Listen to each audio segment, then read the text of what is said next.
मौन है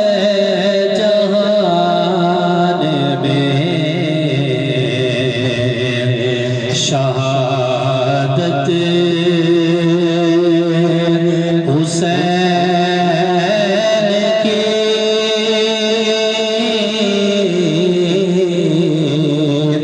अनमोल है जहान में शहादत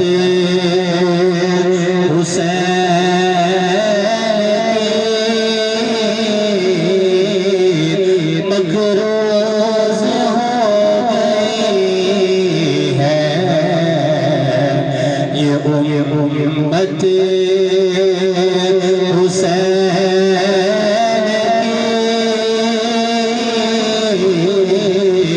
मकरूज़ हो उम्मत हुसैन की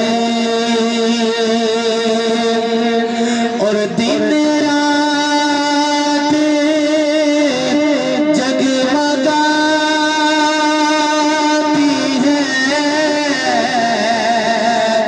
तलअते हुसैन की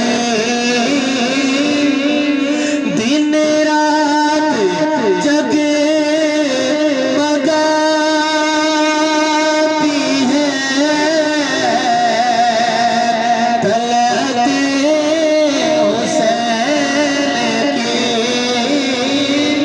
क्योंकि सरकार को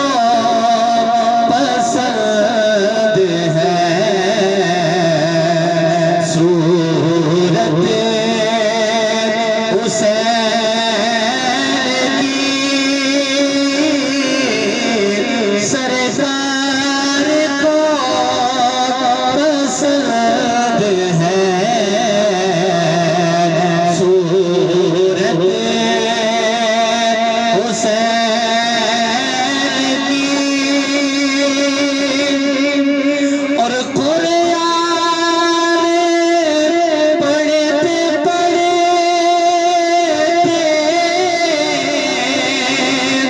हुए वासिले खुदा। कोई कुरान पढ़ता है मिंबर पर बैठकर कोई कुरान पढ़ता है चटाइयों पर बैठकर हुसैन वो है कि जिन्होंने नेज़े को नोक पकड़कर भी अल्लाह के कलाम की तिलावत तो फरमाया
अल्लाह जल्ला जलालुहु